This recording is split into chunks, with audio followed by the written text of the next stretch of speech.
prochaine présentation, ça va être Marc-Antoine Tourville. Marc-Antoine étudie en pharmacie à l'Université Laval, mais c'est aussi quelqu'un qui s'est impliqué à temps plein dans les associations étudiantes dans les 3 dernières années, puis notamment sur les enjeux de soutien d'inclusion des populations spécifiques, dont les communautés queer, et sur les enjeux de santé mentale étudiante. Ce qu'il faut aussi savoir sur Marc-Antoine, c'est qu'il aurait pu venir avec une cape de super-héros sur lui ce soir, car il a accepté le défi de remplacer dernière minute un autre présentateur qui ne pouvait pas. Donc, double dose d'applaudissements. Double dose d'applaudissements. On est vraiment très chanceux d'avoir Marc-Antoine ce soir. Merci.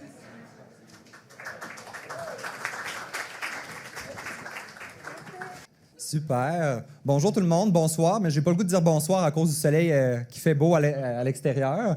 Très content d'être avec vous aujourd'hui. Aujourd'hui, on va parler de santé mentale étudiante, mais on va faire un lien aussi avec la réussite universitaire. À main levée, est-ce que vous saviez que c'était à cause des associations étudiantes qu'un plan d'action en santé mentale a été créé et plus de 100 millions de dollars ont été investis pour la santé mentale étudiante en enseignement supérieur? À part la gang de l'Orez qui est peut-être déjà au courant, là. Super, ben on va démystifier tout ça ensemble. Et pour démystifier, on va passer dans l'histoire du mouvement étudiant et de la dernière décennie de la lutte étudiante sur les différentes luttes, en fait, pour avoir ces gains-là aujourd'hui. Donc, tout d'abord, on va commencer dans la Grande Noirceur. Comme dans notre époque aussi au Québec, on a vécu aussi une Grande Noirceur qui, en fait, il n'y avait pas nécessairement de portrait sur la santé mentale étudiante en enseignement supérieur. Puis, en fait, quand on parlait de santé mentale, on parlait beaucoup de troubles de santé mentale. Donc, il n'y avait pas vraiment de choses qui étaient faites à part quand on avait un diagnostic du médecin. Donc, c'était quand même très difficile là, d'avoir des accommodements ou du moins de réussir sans nécessairement ces accommodements-là spécifiques. Donc, c'était très difficile, puis il y avait une nécessité, là, en fait, c'était difficile, en fait, de faire de la représentation politique à ce niveau-là, parce que pour comprendre, quand on veut faire changer les choses, il faut souvent avoir des données pour être capable de faire évoluer la situation. Donc, à cette situation-là, il n'y avait pas de portrait général. Quelques petites études isolées, mais rien de très complet. Finalement, il y a une association étudiante, celle de l'Université de Montréal, qui a décidé de relever le défi puis en fait de poser la question directement à leurs membres. Donc, ils sont allés sonder, ils sont environ 40 000 membres. Ils ont environ eu un petit peu plus de 10 000 personnes répondantes pour savoir finalement la question, la fameuse question « ça va ». Est-ce que ça va bien, finalement? Donc, malheureusement, le portrait est assez drastique, là, puis assez alarmant. Donc, environ 3 personnes sur 4 disaient vouloir améliorer leur santé mentale étudiante. Leur santé mentale. Il y avait 1 personne sur 5 qui nécessitait d'avoir une intervention de la part d'un professionnel de la santé. Puis, il y avait plusieurs variables récurrentes là, qui étaient nommées, notamment le sentiment de solitude, une mauvaise alimentation et une qualité de sommeil là, qui était plus ou moins adéquate. Donc, c'est quand même une situation là, qui est assez alarmante. Puis, si ça se passe dans une université, bien, on peut se poser la question, est-ce que ça se passe aussi ailleurs? Donc, à ce stade-là, les associations étudiantes avaient rencontré le gouvernement pour discuter, puis essayer de trouver des solutions pour investir en santé mentale étudiante. Et la réponse du gouvernement, c'est qu'il s'agit sûrement d'un cas isolé.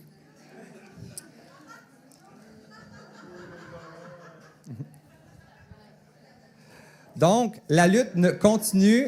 En 2 ans plus tard, c'est maintenant à l'Union étudiante du Québec de faire la grande enquête que vous connaissez peut-être. Vous avez déjà sûrement tout entendu parler si vous travaillez en enseignement supérieur.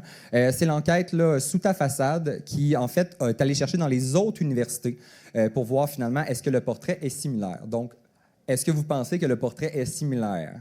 Oui. Donc, malheureusement, le portrait est similaire. La situation est assez alarmante également. Donc, on parle d'environ un peu plus de 1 personne sur 2 qui vit de la détresse, qui ont des symptômes de détresse qui sont jugés significatifs. Le fameux 1 personne sur 5 qui nécessitait une intervention d'un professionnel de la santé pour des symptômes dépressifs.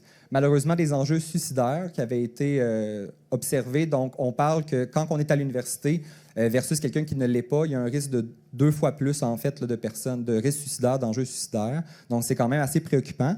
Puis, il y a des sous-populations aussi qui ont été identifiées. Donc, 4 sous-populations, la diversité sexuelle, pluralité de genre, les personnes étudiantes parentes, les personnes étudiantes de première génération et en situation de handicap, qui ont démontré plus de détresse que le fameux 58 %.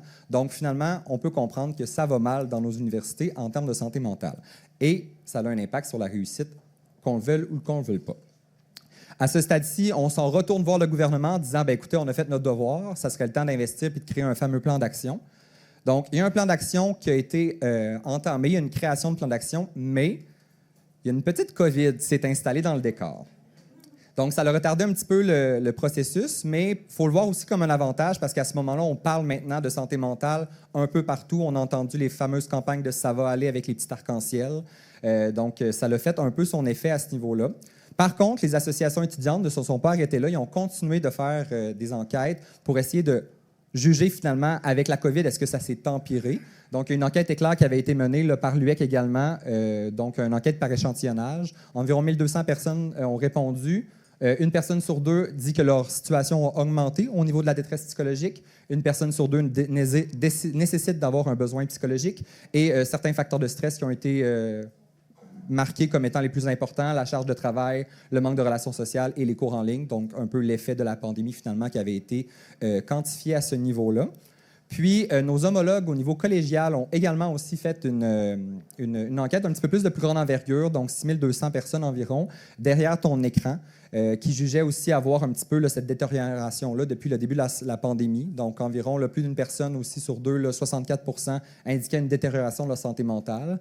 Des idées suicidaires là, qui allaient jusqu'à 10 donc quand même assez drastique pour nos jeunes au collégial. Puis, il y avait aussi regardé d'autres mesures, notamment au niveau des stages et du logement. Donc, vous comprenez, du moins si vous ne l'avez pas compris, la nécessité d'avoir un plan d'action et des ressources pour améliorer la santé mentale de nos personnes étudiantes. Donc, on confirme la nécessité d'un plan d'action en santé mentale. Donc, le gouvernement, en 2021, annonce la création d'un plan d'action en santé mentale en enseignement supérieur. Celui-ci, en fait, se surnomme le PASME pour les intimes. C'est un plan d'action qui s'échelonne sur 5 ans, 60 millions de dollars qui a été investi dans l'ensemble des universités puis le réseau universitaire. 4 actions qui visent de la prévention à l'intervention. Donc, ce n'est pas juste embaucher plus de psychologues, c'est aussi de faire un travail en amont pour essayer d'aider la santé mentale étudiante. Il y a un cadre de référence québécoise qui a été créé et il y a des politiques institutionnelles également qui ont été créées qui nous permettent d'avoir un levier pour prendre des actions dans nos différentes institutions. Après un an, on s'est rendu compte que 60 millions de dollars, ce n'était pas suffisant. Donc, il y a des demandes de prêts budgétaires qui ont été faites par les associations étudiantes, 35 millions supplémentaires qui ont été investis. Donc, au total, on parle d'un 100 millions de dollars qui a été investi en santé mentale grâce aux associations étudiantes. C'est quand même pas rien pour des groupes étudiants qui font des parties. Donc... mais ça ne s'arrête pas là. Les associations étudiantes ont continué à mettre de l'avant certains groupes. Ça s'est extensionné aussi dans certains groupes, pas nécessairement directement dans les milieux universitaires, mais en périphérie. Donc, on a l'association canadienne qui sont aussi penchées sur la question avec une enquête qu'ils ont faite dans les autres provinces pour notamment voir des enjeux au niveau de l'accessibilité aux services. Ce n'est pas parce qu'on offre un service qu'on va nécessairement le consulter. Donc, c'est aussi des enjeux qu'il faut qu'on travaille pour améliorer l'accessibilité des soins de santé puis des soins de santé psychosociale, en fait, dans les universités. Et il y a également le comité des étudiants des fonds de recherche du Québec qui avait aussi émis un rapport pour améliorer, en fait, la santé mentale en recherche directement. Donc, 25 recommandations. Je vous invite à aller le lire. Enfin, il y a une grosse enquête qui a eu lieu en novembre dernier, qui est l'enquête de l'OSME. Donc, le cousin, frère, sœur, je ne pourrais dire, mais bref, l'autre observatoire en santé mentale, l'autre observatoire en enseignement supérieur qui se spécialise sur la santé mentale, qui a fait une enquête d'une grande envergure, donc la plus grande enquête réalisée là, en santé mentale étudiante au Québec, voire au Canada, et il faudrait peut-être même voir dans le monde. Mais bref, il y a un portrait préliminaire qui est sorti là, il y a à peu près un mois, qui détermine en fait qu'il y a environ un 10 % de personnes qui ont une santé mentale qui est quand même qui nécessite d'avoir des actions en fait pour les aider. On parle d'une personne sur deux qui aurait des troubles anxieux, des troubles dépressifs. Fait que ça peut encore laisser paraître un portrait qui est assez alarmant. Par contre, ce qu'on peut observer, c'est que 88,7 % des personnes qui semblent dire avoir une santé mentale dite modérée ou florissante. Donc, on voit qu'il y a quand même une amélioration qui a été faite depuis les portraits d'avant par les associations étudiantes. Donc, on peut en juger aussi que les ressources qui ont été mises en place, bien, ça fait quelque chose, ça a un impact, puis ça a un impact également sur la réussite. Donc, cette enquête-là nous définit que le plan d'action se doit d'être renouvelé parce que si on l'arrête, ben, on peut retourner à des scénarios qui n'étaient pas très beaux avant.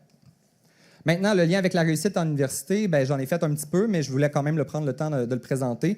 Ben, c'est de parler aussi de l'évolution du concept de la santé mentale étudiante. Donc, au fil des années, quand les premières enquêtes ont été effectuées, on parlait de troubles de santé mentale. Maintenant, on est plus dans une approche biopsychosociale.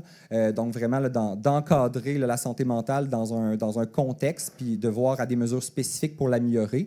Il y a plusieurs leviers d'action qu'on peut améliorer pour avoir une santé mentale dite positive. Donc, des leviers qui sont personnels, individuels, donc nos fameuses habitudes de vie. On mange bien, on dort bien, on fait du sport, tout ce qu'un étudiant, finalement, ne fait pas. On a tous les niveaux social et relationnels. Donc, faire partie d'une communauté aussi, c'est important. Pour moi, ça fait maintenant 3 ans, 3 ans que j'étais dans les associations en temps plein, mais je me suis impliqué depuis le début de mon parcours universitaire. Et pour moi, ça a été un gage de réussite en termes de mon parcours scolaire que je vais compléter, que j'ai complété, que je vais avoir bientôt mon diplôme. Donc, ça a quand même un impact. Et il y a l'impact environnemental aussi, donc comment nos institutions sont faites, est-ce qu'elles procurent des discriminations ou pas, est-ce que les services sont accessibles, est-ce qu'il y a des politiques qui sont mises en place pour venir aider, mais on peut parler aussi au niveau politique, au niveau mondial, même avec l'éco-anxiété ou autre, donc c'est d'autres actions aussi qu'on peut mettre de l'avant. Et ce que je veux que vous reteniez ce soir, c'est qu'une santé mentale positive, c'est toujours mieux qu'une absence de... En fait, la santé mentale est toujours plus importante, en fait, qu'une absence de troubles mentaux. Donc, en termes de santé mentale positive, c'est pas parce que quelqu'un a un diagnostic qu'il ne va pas réussir nécessairement un diagnostic, mettons, d'anxiété ou de dépression. Ça ne veut pas dire qu'il ne peut pas réussir à l'université. Au contraire, c'est son état de bien-être qui est important. Donc, vous êtes tous des acteurs et actrices de changement, puis dans vos milieux, vous pouvez tous faire la différence pour des personnes étudiantes qui, eux aussi, veulent réussir à l'université. Donc, impliquez-vous dans vos communautés. Merci.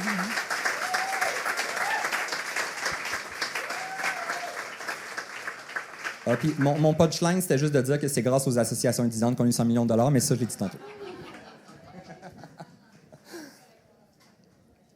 C'est quand même un beau... T'sais, le combat n'a pas servi à rien, là. Non, le combat n'a pas servi à rien, effectivement. Est-ce qu'on a des... Là, mon Dieu. Oula.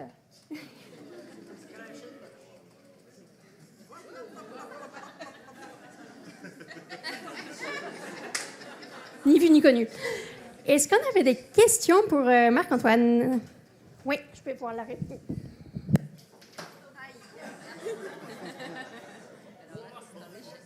Est-ce qu'on m'entend toujours? Oui.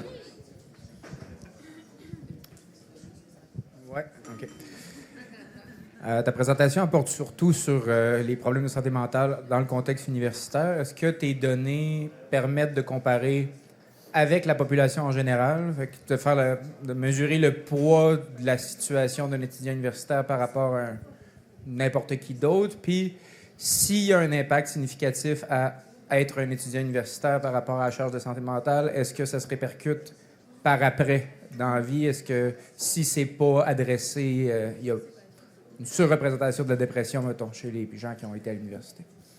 Super bonne question. C'est sûr que dans les enquêtes, les rapports sont encore à compléter. Ce que je vous ai présenté, c'est les résultats préliminaires. Les enquêtes qui vont être un gros rapport complet là, qui va être sorti à partir de l'automne de l'OSME, que je vous invite toutes et tous consulter, qui vont peut-être adresser là, certains enjeux à ce niveau-là. Ce que je peux par contre mentionner, j'en ai parlé un petit peu, c'est au niveau du rapport de l'UEC. Donc, lui, sur sous ta façade, en fait, qui a été fait en 2018, les idéations suicidaires ont été comparées avec la population générale. Donc, le 2 fois plus de risque d'enjeux suicidaires, ça a été comparé avec le risque suicidaire d'une personne qui n'est pas à l'université. Donc, c'est sûr qu'il y a d'autres enjeux, il y a d'autres composantes qui viennent influencer ça, mais on voit que on peut faire une corrélation, en fait, que quand on est à l'université, il y a un risque plus important par rapport à notre détresse. On peut juste aussi prendre des faits d'actualité. La précarité étudiante est vraiment très grande en ce moment. Les enjeux avec les bourses qui ont été ajoutées, qui ont été enlevées, la rémunération des stages. Donc, ça reste aussi des enjeux qui ont un impact sur la santé mentale, puis que pour une personne militante comme moi, n'a pas besoin d'être mesuré par des données scientifiques. C'est juste une preuve que ça ne fonctionne pas, puis on voit certains enjeux. Puis on le voit aussi que ça a des impacts avec les différentes mesures. Fait que je pense que ta question est quand même intéressante, surtout aussi pour la suite des choses. Ça va être des précautions que l'OSME pourra peut-être se pencher un petit peu plus là-dessus. Le reste aussi, dans les différentes transitions interordres, c'est des choses aussi qui étaient peut-être mentionnées. Fait que c'est aussi intéressant de le voir avec le marché du travail. Mais ça va être des questions à poser pour la suite après le rapport. Fait que je prends ta question en note et je vais l'apporter à l'Observatoire. Merci. Beaucoup. Est-ce qu'on avait d'autres questions pour Marc-Antoine?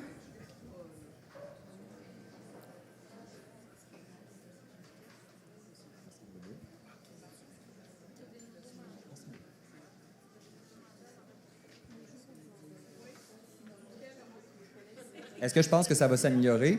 Oui, si le plan d'action continue, puis si l'Observatoire continue à faire son enquête. On va le voir, en fait, l'Observatoire, de base, c'est un mandat de 2 enquêtes. Donc, la première enquête, mais c'est une perspective longitudinale. Donc, on veut voir aussi s'il y a une trajectoire d'amélioration qui se fait dans les 2 dernières années. Fait qu'on va le voir aussi à ce moment-là, parce que là, le comparatif, c'est avec des enquêtes associatives.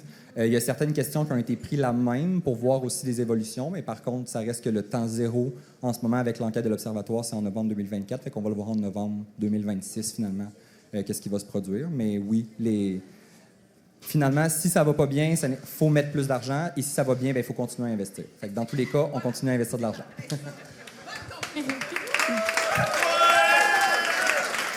Merci. J'avais une autre question. Comment se place le Québec par rapport au reste du Canada ou par rapport à d'autres pays, on va dire comme comparables en termes de reste de la population? Bien, à cause de... En fait, ce que je parlais, qu'il y a d'autres rapports là, qui présentaient là, des enjeux sur la santé mentale, notamment avec CASA, là, au niveau de l'Association canadienne, c'est qu'on remarque que ces enquêtes-là, il n'y en a pas beaucoup qui sont faites, admettons, si je prends au niveau canadien. Puis les associations étudiantes canadiennes ont pris exemple sur ce que les associations québécoises ont fait. Fait qu'on est pas mal un peu précurseurs à ce niveau-là.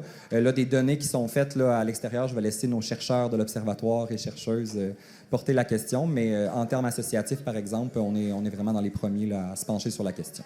Donc, les retombées, on peut s'attendre à ce que ce soit au-delà des frontières du Québec. Exactement, oui. On inspire ailleurs dans le monde. Merci beaucoup. Bravo!